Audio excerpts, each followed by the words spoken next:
các bạn ai cũng từng nghe đến phim Tây Du Ký và biết thầy trò Đường Tăng đi Tây Trúc thỉnh kinh phải không? Hôm nay mình đang đứng ở một nơi gắn trực tiếp với câu chuyện đó ngoài đời thật. Đây là tháp Đại Nhện ở Tây An, nơi lưu giữ kinh Phật mà nhà sư Huyền Trang mang về từ Ấn Độ. Trong vlog này, cùng mình khám phá tháp Đại Nhện, nơi xây cho nhà sư Huyền Trang và cổ vật ông đã mang về từ hàng ngàn năm trước. Và tại sao người Trung Quốc coi đây là một trong những biểu tượng tâm linh quan trọng nhất của họ? Các bạn, mình vừa đến chùa Đại Nhện ở Tây An, Trường An đây. Đây là cổng Nam nha, cổng chính nha. Cổng chính thì có bức tượng này, bức tượng của nhà sư này. Các bạn, mình đi vô cổng lớn, mình sẽ đi mua vé nha.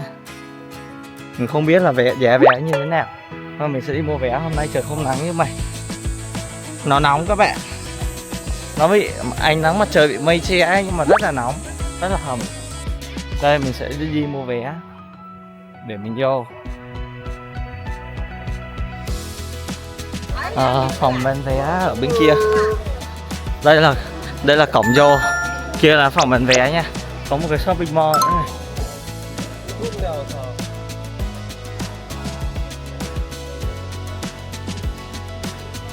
Đây mình đang ở tháp Đại Nhện, Tây An. Mình sẽ đứng xếp hàng mua vé ở trong này. Mà mình cần hộ chiếu từ từ. Mình muốn mua cho hai chị kia phải đưa hộ chiếu cho mình.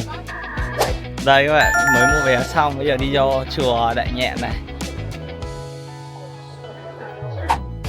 Phải bỏ ba lô qua cái máy quét này.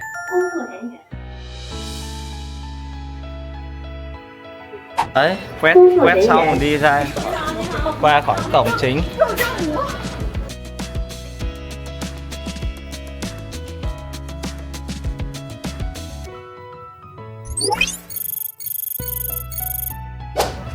Lần trước mình đến Tây An nhưng mà mình chưa có đi, mình chỉ nhìn nó từ phía ngoài thôi các bạn. Đây, đẹp không? Lại là Hiếu Vivu đây các bạn. Thì hôm nay mình đang đứng ở chùa Đại Nhện đây các bạn. Thì chùa này được xây từ thế kỷ thứ 6 đến thế kỷ thứ 9, nhưng mà họ đã trùng tu với xây lại rất nhiều lần nha các bạn. Lý do mà cái chùa này nó được xây là bởi vì để kỷ niệm ông Huyền Trang ấy. Tại vì con chùa này nằm trên cái con đường tơ lụa mà cái chuyến du lịch lần này mình đi này. Thì cái chùa này được xây để kỷ niệm Huyền Trang nha, nhà sư Huyền Trang. Thì theo mình biết ấy, ở trong tầng thứ tư của cái chùa này ấy là có hai cái bản thảo. Ông Huyền Trang ông mang về tiếng Phạn ấy, ông mang về từ bên Ấn Độ ấy, đi qua Ấn Độ thỉnh kinh ấy, mang về là có hai cái bản thảo được trưng ở tầng thứ tư. Không biết là tí mình vô đấy được không nha, là bản gốc luôn đấy các bạn. Đấy, với lại cái tháp này từ đầu là người ta xây có 5 tầng thôi, nhưng mà sau này xây lại là lên 7 tầng, là khoảng 65 mét. Đây, bây giờ cùng đi với mình đi vô coi coi có gì, chùa này có gì. Chùa thì thường thời sẽ có tượng Phật này, nhưng mà ở đằng trước chùa ấy là có tượng của nhà sư Huyền Trang rồi. Bây giờ mình sẽ vô cái chùa Dacian này. Chùa này là chùa còn đang hoạt động, nhưng phải để kinh doanh du lịch thôi nha. Cho nên rất là nhiều người họ đến, họ cúi, họ vái. Đây các bạn, ở đây có Đường Tăng này, có Huyền Trang, nhà sư Huyền Trang Đường Tăng á, đứng bên cạnh. Ở đây là hành lang nhé, bên cạnh nhé. Đây gọi là The Ancestor Hall. Ancestor là tổ tiên.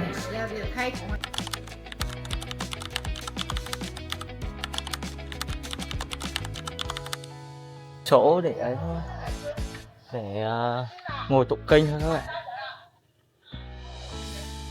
Và trong này có các bức tranh rất là đẹp. Đây là phía sau rồi. Tháp Đại Nhện là cái kia kìa các bạn.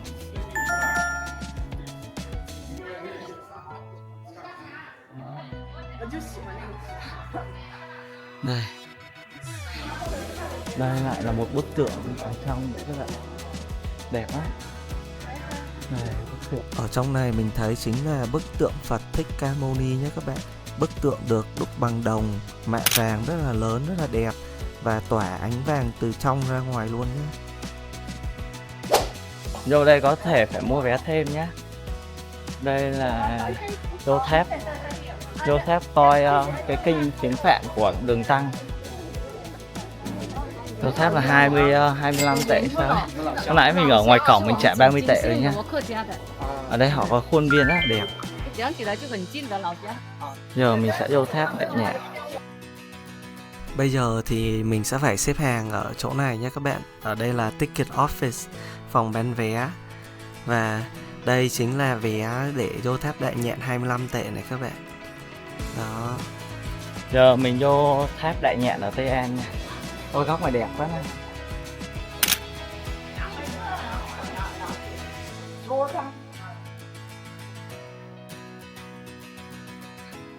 Đây là cái tháp đây các bạn. Bây giờ bên trong đây là các chữ viết, các bản kinh khắc trên đá, inscript name of name on page railroad thành cô đà.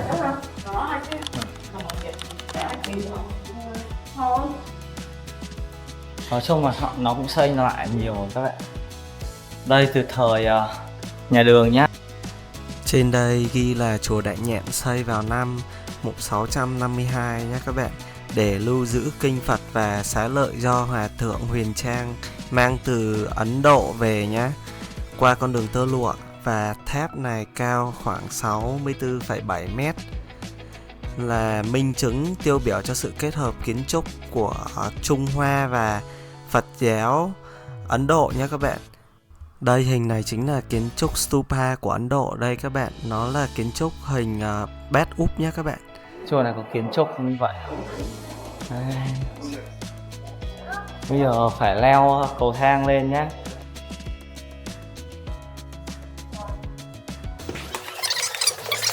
Các bạn, bây giờ mình đang đi lên lầu ở trong tháp đại nhạn nha. Đi tìm một cái cuốn kinh mà ông Đường Tăng mang từ Ấn Độ về. Vẫn chưa thấy. Hy vọng là lên tầng này sẽ có trưng cái đấy. Đây là kinh Lá Bối nha các bạn. Kinh Lá Bối là các văn bản Phật giáo được khắc trên lá, tại vì hồi xưa giấy rất là hiếm bên Ấn Độ. Và đây chính là bản gốc mà Huyền Trang mang từ Ấn Độ về nhé các bạn. Và tất cả những cái kinh Ngài mang từ Ấn Độ về đều là kinh ở Lá Bối này các bạn. Và hình như chỉ còn 2 bản còn sót theo như mình thấy ở đây thôi nhé.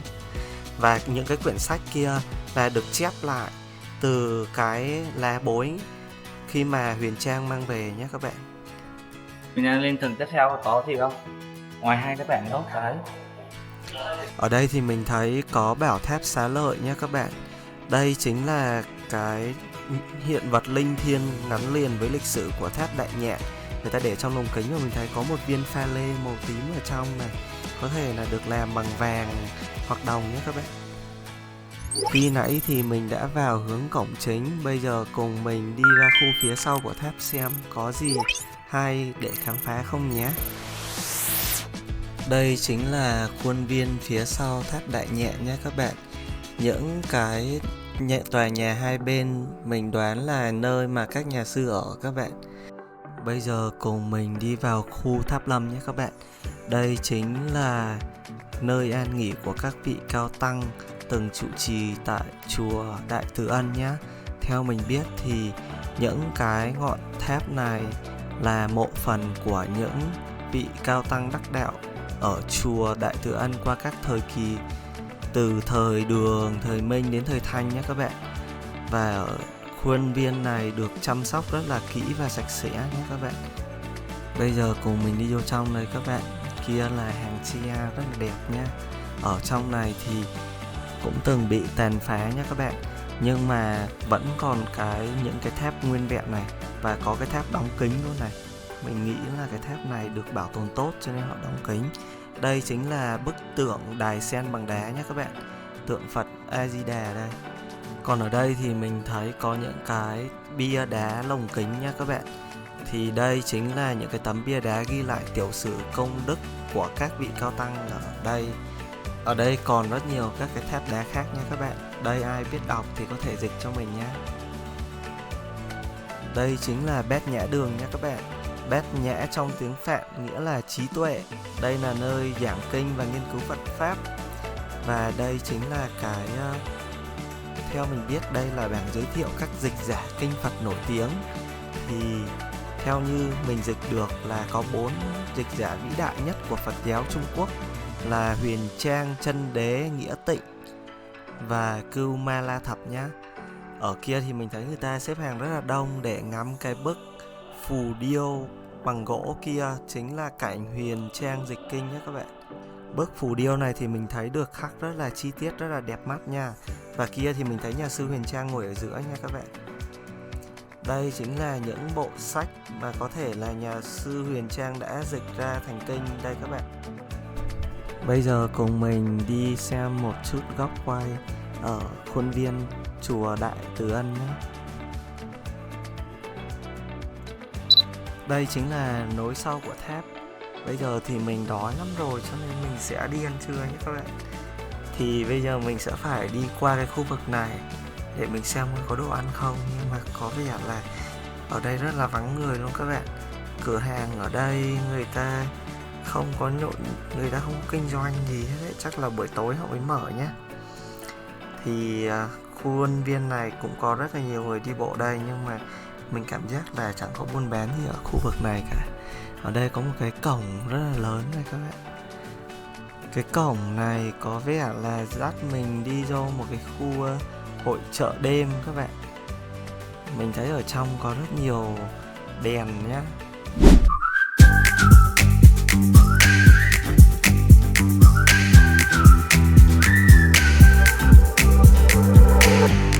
Mình vừa vào trong cái mall bên cạnh tháp Đại Nhạn. Đi xuống đây. Mall đẹp quá. IPE được rồi. Cái hàng ấy đẹp á. Đây nhá. Mình đang ở mall Tây An nhá. Đấy, có cái tiệm gì nữa này, EM Kids này, tiệm bán đồ màu hồng, đồ con nít. Quán á, từ ở đây có Blueberry này, có Crocs này, mọi xịn đó, mọi đầy đủ hết, đầy đủ các thương hiệu.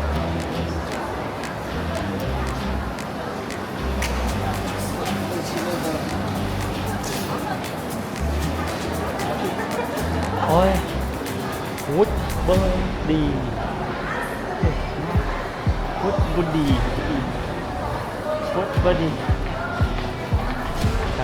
Dairy Queen nữa, có My Can Lab. Ở đây có tiệm điện thoại, tiệm dán. Ở đây đây bán kem nữa, đi quy. Là đây là khu vực đồ ăn nhé. Sư kem matcha, crispy là giòn matcha, double matcha 80g. Ủa, một cái bằng đấy á. Không muốn này, cái này cũng được. Hoặc là ăn cái bánh này, đúng. Cái bánh này chỉ là bánh. Ê, nó có kem mà. Kem matcha luôn. Bánh mochi hả? Bánh gì nữa à? Ê, bánh mochi là 6 cái. 9 rẻ. Mua này đi nhỉ? Một que đấy, em muốn một que đấy. Thì nó nằm cái mùi vị không? Chị ăn này không? Ok. Cái này là vani này, cái cacao này. Cacao. Đấy, ngọt 2 cái phần đấy. Bây giờ mình với chị đẹp ở tiệm này ăn nha các bạn. Đây, ngồi đây. 10 tệ, 5 tệ đây. Đúng rồi, bây giờ lấy.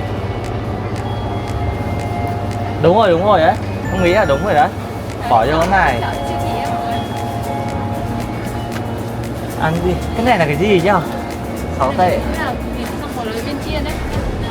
Trên sùng á. Đây, em thấy cái này nhìn nó ổn này. 4 tệ.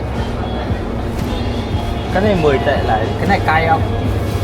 Xong rồi, bây giờ mình đợi nhân viên đến. Chị trả. Đó, mình được bao lui. Bạn đang tính ra trả tiền cẩn thận. Ngồi đấy chị ơi. Đây các bạn ơi. Đồ. Ngon nha, nhìn ngon nha. Đây, thơm. Ăn. Đúng rồi, cái cá. Đây cái cá. Cá hả? Đoán vậy, nhưng mà có phải nhỉ? Cái gì đó? Cái gì? Mò. Cái này 37 tệ rẻ nhỉ? Bạn ơi, mình phát hiện ra một con tôm không to chả bá trong cái mo này luôn. Đây. Đâu rồi? Đây các bạn. Siêu to khổng lồ. Mình đang đứng ở đây để chụp hình với ông tôm không này nhá. Đẹp quá.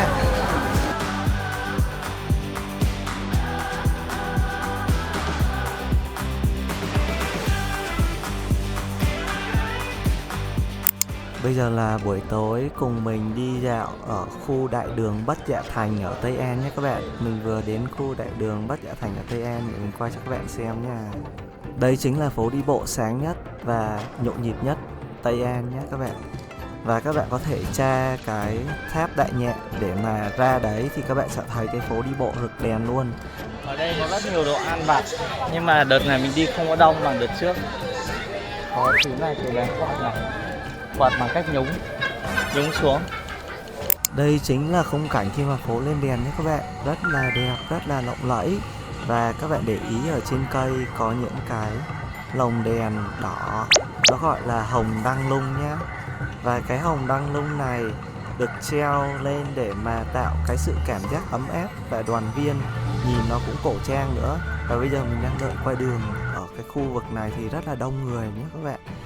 Và mình nghĩ là gia đình nào mà có con nít đi thì phải coi con nít rất là kỹ nha. Tại vì sơ hở là nó lạc liền.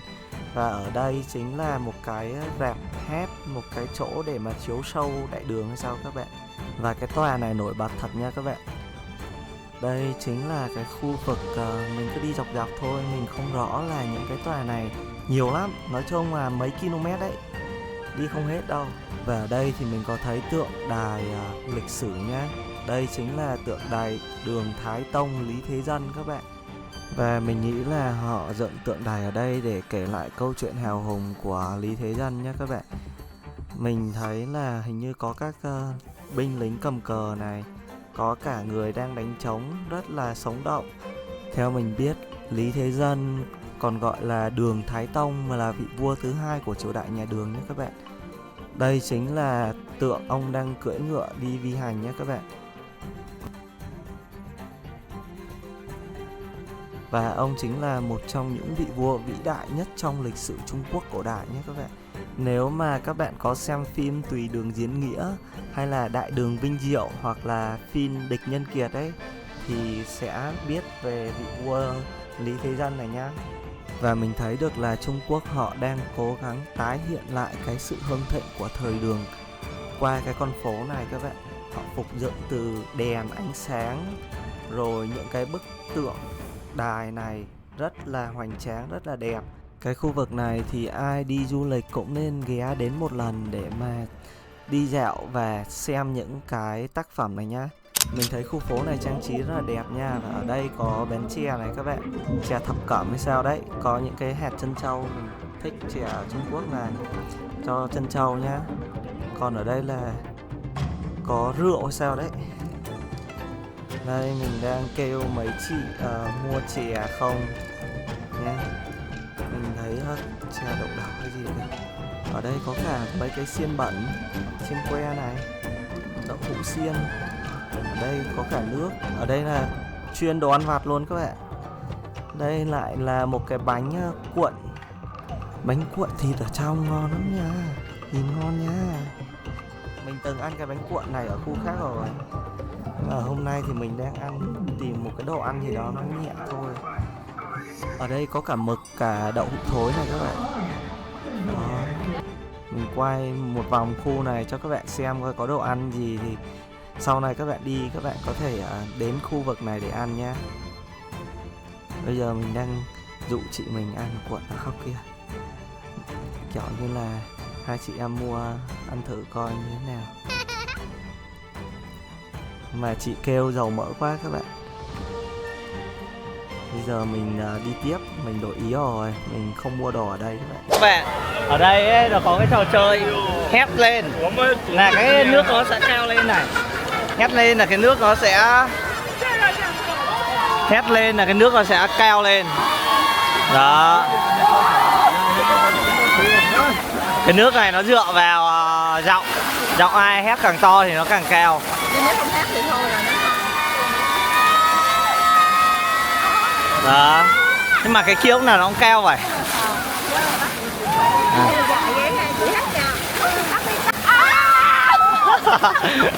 Khu vực này thì mình thấy người ta đang biểu diễn ca nhạc nha các bạn. Ở đây thì có rất là đông người lại đây để mà nghe nhạc xong rồi chơi với mấy cái phím điện này. Phím điện ở đây cứ đẹp là nó đổi màu, tụi con nít rất là thích nha các bạn. Bây giờ cùng mình đến khu quảng trường Huyền Trang nhá. Thì khu vực quảng trường Huyền Trang này là nơi bắt đầu của cái trung tâm phố đi bộ này các bạn. Mình thấy họ đang biểu diễn âm thanh ánh sáng và tượng vua Lý Thế Dân ở giữa nhá. Mình lại quay lại khu cổng chùa Đại Nhẹm nhá. Và ở đây chính là cái quảng trường có tượng sư Huyền Trang này. Người ta chụp hình ở đây rất là đông và nhộn nhịp. Đây xung quanh chính là khu phố đi bộ Đại đường Bất Dạ Thành nhé các bạn.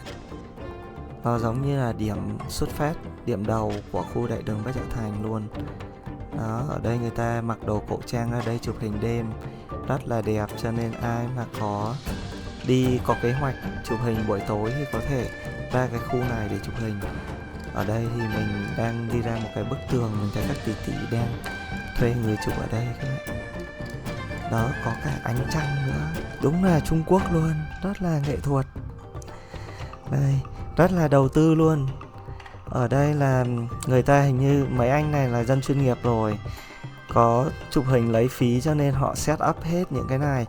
Họ còn đưa cả cái bóng thép vào cái tường và những cái chữ Tây An hay là chữ gì đấy mình không biết tiếng Trung, mình không có dịch được. Đây rất là đông luôn. Wow. Mỗi cứ cách nhau khoảng 2-3 mét là có một người chụp hình rồi. Ai mà muốn có một bộ ảnh Tây An thì cứ đến khu vực này nhé. Mình đang đi đâu thì mình cũng đang rất là hoang mang, tại khu này quá là rộng các bạn. Thì mình cứ đi theo dọc cái bờ tường lúc nãy thì mình thấy một cái khu công viên xanh này. Ở kia hình như là có nhạc nước các bạn. Mình thấy nước quá trời. Còn có bãi đậu xe ở trong này hay sao này. Đây là mình thấy người ta vô khu vực đứng ở khu vực này rất là đông. Wow. Rất là nhiều người đang coi nhạc nước luôn. Đây các bạn. Trời ơi, còn bác ghế lên thì làm sao mình quay được. Đó. Đây chính là nơi biểu diễn nhạc nước nha. Phải đi vòng vòng mà tìm nhé mọi người. Mình thấy quy mô của cái nhạc nước này rất là rộng. Ở phía xa xa kia hàng chắc mấy ngàn cái vòi nước phun lên đấy. Này, màu sắc nó đổi liên tục luôn. Để mình quay một xíu thôi, mình chen mệt lắm rồi nha. Cho nên mình quay xíu xong rồi mình đi về thôi.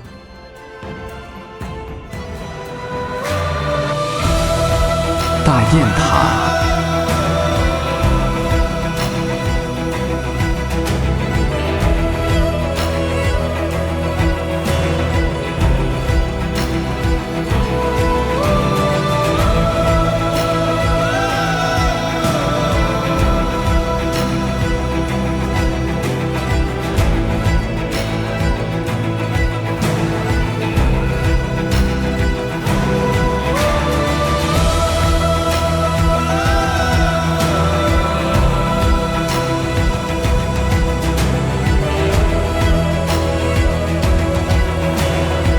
大唐不夜城。